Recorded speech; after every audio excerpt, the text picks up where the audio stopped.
Hello and welcome to the Formula Botanica Green Beauty Conversations podcast. If you want to find out a little bit more about our award-winning natural and organic skincare and haircare courses, then head over to formulabotanica.com and try out our free sample class. In this episode, Lorraine and I debate zero waste, its principles and its applications and current trends in the beauty industry at the moment. I hope you enjoy it. Hello and welcome, Lorraine. Thank you for having me. I'm excited to be back on the podcast. Well, you haven't been here for a while, so we thought it was high time that we record another podcast together. And as mentioned in the introduction to this episode, we're talking about zero waste and its relationship to the beauty industry at the moment. So obviously, as probably a lot of our community know, this is a word, zero waste, that is being bandied about at the moment. You see it in lots of different articles, lots of different companies are using it, bloggers, influence, it's floating around all the time. And so we were interested in looking at what the definition of zero waste is and what it really means. And we were having a look on the Zero Waste International Alliance website at how they define zero waste at the moment. And what they have said is zero waste is a goal that is ethical, economical, efficient and visionary to guide people in changing their lifestyles and practices to emulate sustainable natural cycles where all discarded materials are designed to become resources for others to use. Zero waste means designing and managing products and processes to systematically avoid and eliminate the volume and toxicity of waste and materials, conserve and recover all resources, and not to burn or bury them. Implementing zero waste will eliminate all discharges to land, water, or air that are a threat to planetary, human, animal or plant health. So if you want to check that out, head over to the Zero Waste International Alliance website, and they have a lot more information on their website. We found this was an interesting working definition, as there doesn't seem to be a specific one around at the moment. No, there doesn't. No, it's really interesting to hear what they've put out there. And I think probably most people who are interested in green beauty listening to this are now probably wondering, how on earth can we achieve this? Yeah. I mean, what they've said specifically is it's a goal. And really, I think what that statement says is that you can work at setting your own goals of how you might achieve what you think you can possibly achieve with your business or in your life and whatever. I mean, zero waste in the beauty, and especially in the green beauty industry, is something that's a hot topic right now. You, Lorraine, have already written an article about it for the Huffington Post. There's a link to that in the show notes for this episode. We chatted about it as one of our trends in our In Cosmetics Trends episode, where we saw that they were at the Mintel Trends table. They had refillable makeup palettes and things that you could, you'd buy the lipstick once and then you could get it refilled. And first of all, we were discussing in the run up to this podcast about definitions. First of all, what does it actually mean? And secondly, what is happening in the green beauty industry at the moment with zero waste? And we wanted to, first of all, talk a little bit more about this. And obviously, Lorraine was saying that there are some purist definitions about what it is. And also, there's a large focus on packaging and just people looking at packaging at the moment as the one and all solution to waste issues. But we were talking about it more from a cradle to grave kind of process, looking at it from beginning to end. So I thought, Lorraine, you could chat a little bit more about what we mean by that. Yes, I think that's something that we absolutely have to look at in the beauty industry, because it is very easy to think this is just about the packaging. I've bought a lotion, I've bought a balm, here's my plastic jar, now how do I dispose of it? But actually, when you're making beauty products, the waste processes associated with those beauty products, they go all the way back to the beginning, which is also what I wrote about for the Huffington Post last year. And what was interesting was when I was doing some research on that article, when I wrote it back in September last year, so a year ago, there was hardly anything out there about zero waste beauty. But now when you search for it, I mean, I'm literally flooded with hits in Google. So it's really heartening to see that people are talking about this now and that it's become something that people are aware of. So what I talked about last year in this article I wrote, and I know that we'll move on from that in this podcast as well, is to look really straight at the beginning. You're making a beauty product, you've got your ingredients coming in. Well, how are they harvested? How are they produced? How are they synthesized? There is waste associated with production of cosmetic ingredients. And basically, the challenge of zero waste beauty starts right at the beginning. And you, as a formulator, if you run your own beauty brand, you need to understand how these ingredients are manufactured, how they're harvested, how they're stored, how they're shipped. You need to know the provenance of your ingredients. Now, arguably, any good beauty brand should know this anyway, because your customers will be coming to you and asking you questions anyway about where you're sourcing your ingredients. But you should also understand your supply chain and really understand what's happening with that supply chain. And that involves really putting your detective hat on, maybe even going to visit some of your suppliers and really getting to grips with what's happening. Because if you found, for instance, that you're buying oils from a certain part of the world and they're being produced in a really unsustainable way, and there's a lot of waste associated with it, and for instance, waste oils being discharged into local rivers, for instance, that is obviously not in keeping with your principles of zero waste beauty and could also really harm your reputation if that sort of information ever came out. So you have to start at the beginning. You can't just look at the packaging itself. Then you also have to look at how your customer uses your products. So I'm certainly guilty of this. I have a whole bathroom full of products that are half used or even unused. Obviously, I get sent a lot more beauty products than most people. Maybe people think I really need them. But basically, I end up with so much waste. And I wrote a blog about this quite a few years ago on a different website about my challenge in disposing of 2.5 kilos of unused cosmetics.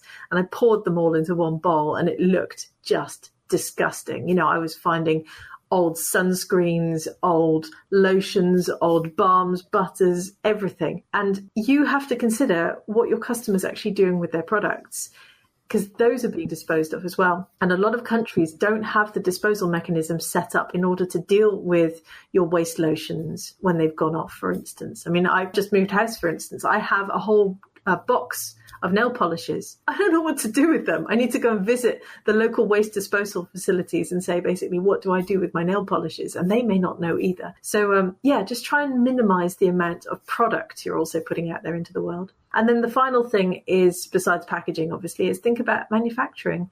If you're running a manufacturing business or if you're outsourcing the manufacturing of your formulations, then your lab, your factory is also producing waste in the form of, water, solid waste that goes to landfill potentially, or recycled waste, air waste, pollution. So there's all sorts of things that you have to consider that go beyond just packaging. And I think that's really what we wanted to focus on today in the podcast. Yes, it is. I think at the moment, the word zero waste, people are thinking about it in kind of a limited way. So it's like, as long as I'm using something where there's no packaging at all, or I can completely recycle the packaging, then, I'm all good with that. But we had a discussion in our Facebook group about you can recycle something, but then you have to consider, is it actually recycled then? And someone gave us a good example about glass, Lorraine, didn't they? Yeah, they did. A lot of our community members want to use glass because obviously they view glass as a more sustainable material, packaging material. It's obviously heavier to ship, which brings with it its own challenges. But on the other hand, it can be great if it can be recycled. But obviously, when you're making formulations, you want to make sure that the light can't get at them too much because they can oxidize quicker, they can spoil quicker. So a lot of brands use different colored glasses. And whilst they can be recycled, it doesn't mean that they are always recycled. So you might find that your local recycling facilities can only deal with certain colours of glass. Like, for instance, they might get a lot of different coloured green glasses, particularly from the wine industry, and they'll have those in quite a big volume, which makes it recyclable. But if they're only getting a few kilos of black, purple glass, blue glasses, those may not end up actually being recycled. They may be shipped somewhere. They may actually end up going to landfill. So it really depends on the facilities, the waste disposal and recycling facilities where you live, and how advanced the country you're in is in terms of its waste facilities. We were just talking about the UK. I grew up in the Netherlands and they have a very advanced waste disposal facility. We even did a blog post recently where our tutor Priscilla interviewed a lady in Amsterdam on bio-based packaging who was just saying, look, in the Netherlands, we don't really send waste to landfill that much anymore. We can't say the same here in the UK. It's far less advanced. So you have to really find out where your customers are based, what the waste disposal facilities and recycling facilities are where they live and where your products are used, and then figure out whether your packaging will actually be recycled, because this is a big consideration. I think obviously people listening to this might think, wow, this is a massive undertaking. If I want to really reduce my waste, so I want to have packaging that is actually recyclable, or, et cetera, et cetera. There's all these different things that I'm going to have to do. And Lorraine and I were talking a little bit before this podcast that this can obviously seem overwhelming, and you're not going to be able to do all of it at once. I mean, it's just not possible to address every single issue all in one go. And we mentioned in one of our previous podcasts about natural products, about it's useful to have your own definition of natural and set your own goals and kind of ambitions in those areas. And it could be we were thinking it could be a good thing to have a similar thing for your waste kind of ambitions and goals. So obviously, zero waste means different things to different people. If you go on zero waste blogs and you look at the most popular ones, they tend to have a definition of what they consider to be zero waste. So they sometimes, like, people will say, 75% I aim to achieve. Out of my total waste, 75% will be no waste at all, and only 25% will be some waste or recyclable, et cetera, et cetera.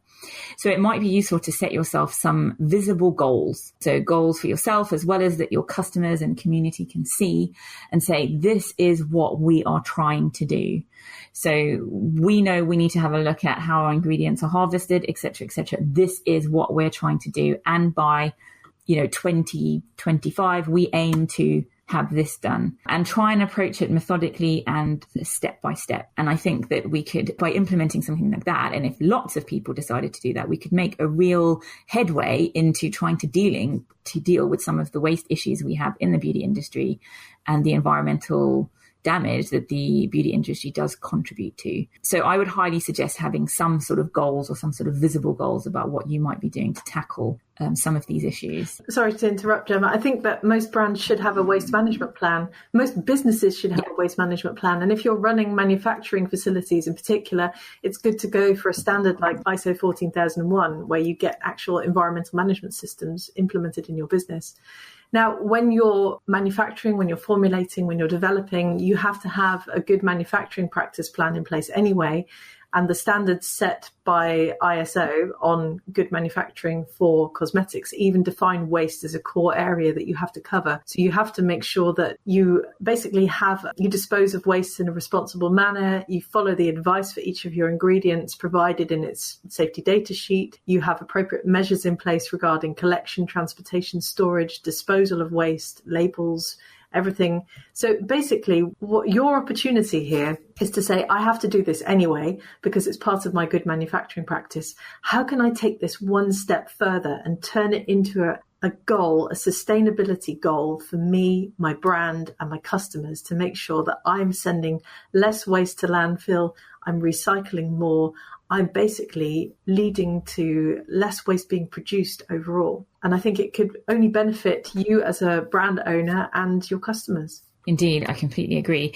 And we also, before this podcast, were chatting a little bit about zero waste opportunities within the beauty industry from the customer perspective. So embracing zero waste beauty, I think, was what you said you wanted to call your article that you wanted to write about this. And you had some sort of basic guidelines that people might want to take on board from a consumer perspective. So I was wondering if you could share a few of those with us.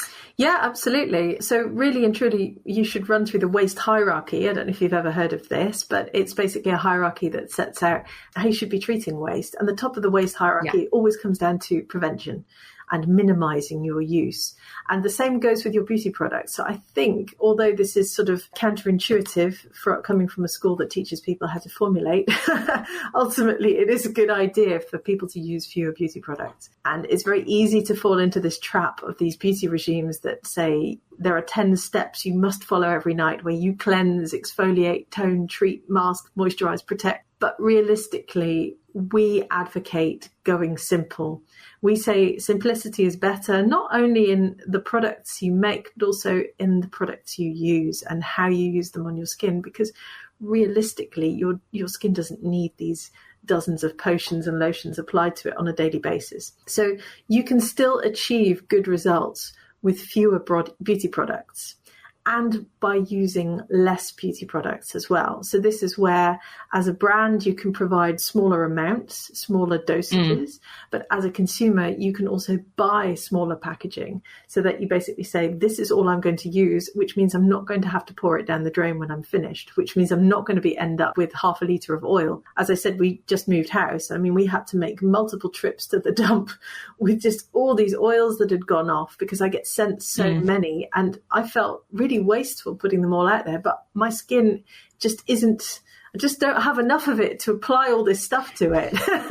And I'm sure this probably goes for a lot of people. And I challenge everyone listening to this podcast to go into their bathrooms, open up the cupboards and have a good hard look at it and say, what's out of date? What do I need to dispose of? How am I going to get rid of it? I think it might be useful to chat a little bit more about oils, seeing as we're on the topic of oils. Yeah. We had another interesting discussion in one of our Facebook groups about the use of oils in the green and natural beauty industry. And, you know, there's been a lot of zero waste products that have been focused on just using oils, like making, I don't know, like a shampoo bar or solid bar, mainly based on oils. And someone mentioned that that's all well and good because obviously often you can trace where they come from, and there's a lot more ethical practices in terms of the harvesting and the harvesting of certain oils, like shea butter, for instance, cocoa butter. But what happens when those are actually then applied to your skin and, say, washed off? And the person said that often what happens is you might make a coffee scrub with, I don't know, coconut oil or something, and all of it gets washed down the drain and clogs everything up. Yes. Which causes another set of issues.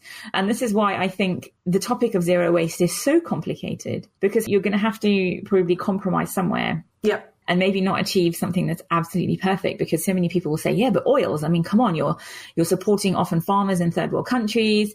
You can obviously often have a really short supply chain with some oils. You can get really good evidence that they are ethically harvested. You can work with partnership organizations. Yeah. You get these amazing oils, I mean, and butters and things. And now you're saying don't use them because they clog up the drains. It's so true. It's so true. And this is the problem. Well, it's not really a problem, because as a formulator, you have to think about how your customers are using your products.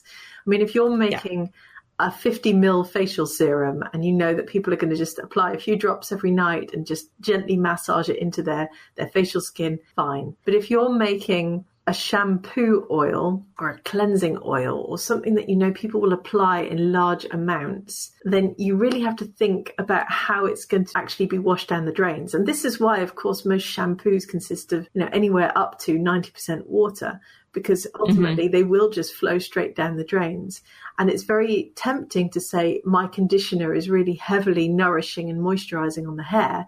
But if 50% of it consists of oils and butters, that could wreak havoc in the waste disposal facilities that you're using. And it's very easy for some of these facilities to get blocked up. So again, it depends on where you're based, how you live. I mean, in our new house, we have a septic tank, for instance. We could completely destroy it if we started to pour oils and butters down it. Where my parents used to live, they had this big biodisc, it was called, and you know, all their neighbours were flushing all sorts of horrible things down the drains into this thing, and it was continuously blocking up until, you know, they almost had the risk of raw effluent sort of running down the streets. You don't want this to happen to you. Furthermore, it can have absolutely disastrous effects on the waterways, on soil, pollution, etc. So you really do have to think about how your customers are using your products, which is why clever design comes into it. Yeah, and obviously one of the most interesting case studies of that's been in the press recently is the microbeads issue. Obviously, there was a huge issue when environmental groups and agencies raised the fact that, hey, hang on, all of these beads are polluting the oceans and the waterways and everything. Yeah. So, you know, how cosmetic products are flushed down the drain is a big thing. Yeah. And of course, you live in London, Gemma, where you're surrounded by these fatbergs that are sort of blocking up the sewers, aren't they? Yeah, I think there's been numerous Facebook posts and photos and stuff of these people holding up these massive chunks of fat where it's all kind of coagulated. And, you know, in the UK, our sewage systems they're not robust, I feel. And it is, it's something that happens here quite a lot. And certainly in London, we ourselves in my house have experienced drain blockages and things. And, obviously baby wipes are a big thing. That's another thing that people talk about all the time. Microbeads and recently as well in the press has been about fibers from our clothes, how they get washed and then flushed into the waste system and pollute the oceans as well. So this whole topic is something I don't think that's going to go away. And there's no easy solution, but it's just to get these things on your radar and get you thinking about, how you could possibly limit some of the damage anyway, or, contribute to some sort of lessening of the environmental pollution. Yeah. And I think one of the other main ways that consumers can really get into this is by also learning how to make some of their own skincare products. And you were saying earlier that a lot of zero waste beauty bloggers are very much about the DIY. And, DIY is great fun and can be very empowering and liberating because, once you have those skills to whip up your own batch of mask or cleanser whenever you need it, you can get really creative and you can just say, right, otherwise this fruit and veg I have lying around could have gone straight in the bin, but actually I'm going to use it on my face. I'm going to use the body scrub today. So there is something great fun about that. But just to caution you, if you do ever feel like going down the DIY route, you obviously have to follow the rules of safe DIY beauty and understand that things have to be preserved properly, that if you're using fresh produce, you have to make sure it can't damage the skin, etc. So there are ups and downs with that. And again, that's where sometimes you still will want to go and buy from a reputable brand that actually knows how to make their own formulations. Unless, of course, you want to, turn your newfound skills into a trend and come and study with Formula Botanica. Yeah.